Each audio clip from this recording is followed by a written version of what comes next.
محمد خورشید خان موجود ہیں. حیرانگی کی بات ہے کہ یہ مسلمان ہیں مگر ان کو ہم نے گردوارے میں دیکھا اور یہ جو ہمارے سکھ بھائی ہیں ان کے جوتے اٹھا رہے تھے. جب ان سے میں نے پوچھا تو انہوں نے مجھے بتایا کہ یہ پاکستان کے بلکہ پشاور میں ڈیپٹی اٹارنی جنرل ہیں, خاصی ایک سینئر لائر ہیں, مگر 2010 سے نہ صرف پشاور میں بلکہ انڈیا میں جا کے, حسن ابدال میں جا کے یہ سکھوں کی سیوا کر رہے ہیں. ایسا کیوں ہے, کیوں آپ سیوا کر رہے ہیں یہاں پہ؟ ایک تو یہ سکھ قوم جو ہے بڑی پرامن قوم ہے, بڑے اچھے لوگ ہیں, یہ بڑے کاروباری لوگ ہیں, بڑے پیسفل ہیں. 2010 میں ان کے 3 بھائی اغوا ہوئے تھے. آرمی آپریشن کے بعد 2 ریسکیو ہو گئے اور ایک جسپال سنگھ کا اس میں قتل ہو گیا. جی.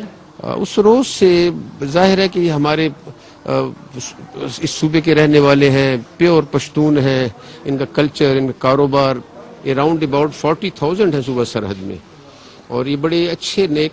تو اس کا میں نے سوچا کہ جو ہمارا ایک برا امیج جا رہا ہے مسلمانوں کا, پختونوں کا, پاکستانی کا, تو یہ یہاں پہ اس جوگا سنگھ میں نے ان کی سیوا شروع کر دی.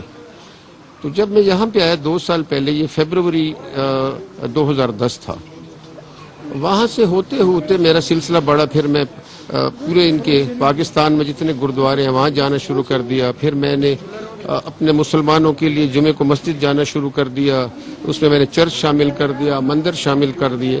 آپ کے جو فیملی تھی انہوں نے کبھی اعتراض نہیں کیا کہ آپ کیا کر رہے ہیں, کہ سمجھ گئے آپ کی بات؟ شروع کے 3 ماہ جب میں یہاں آتا رہا تو کسی کو پتہ نہیں تھا. میں چپ کر کے یہاں پہ میں نے آنا اور اس سے جوڑا گھر ہے, میں نے سیوا کرنی, میں نے چلے جانا.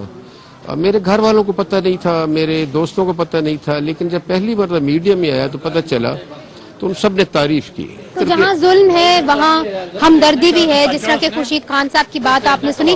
مگر خورشید خان صاحب, دوسری طرف سے ہم دیکھتے ہیں کہ ہمارے جو سکھ بھائی ہیں ہمارے سے بات نہیں کرتے, ڈرتے ہیں, کیا وجہ ہے اس کی؟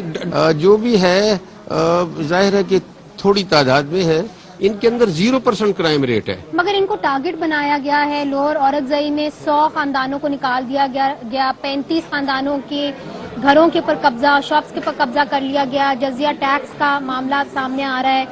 یہ بھی بتایا جا رہا ہے کہ یہ ہجرت کر کے پاکستان سے باہر جا رہے ہیں. یہ انہوں نے مجبور ہو کے, ان کے کروڑوں کا کاروبار ہے. ان میں جو ایک بندہ آپ کو نظر آ رہا ہے باڑے میں, یہاں پہ اور علاقوں میں بہت بڑے کاروباری لوگ ہیں. تو جب مجبور ہوتے ہیں, جب آپ کے اوپر دہشت گرد منگل باغ جیسا, تو ظاہر ہے انہوں نے پھر اپنی جان بچانے کے لیے. جہاں ظلم کرنے والے ملتے ہیں تو وہاں ہمدردی کرنے والے بھی مل جاتے ہیں. جہاں قبائلی علاقوں میں انتہا پسندوں نے اقلیتوں کے اوپر غیر قانونی جزیہ ٹیکس لگایا, تو وہاں خورشید خان جیسے بھی لوگ ہیں جو اپنے طریقے سے اقلیتوں کے ساتھ ہمدردی کا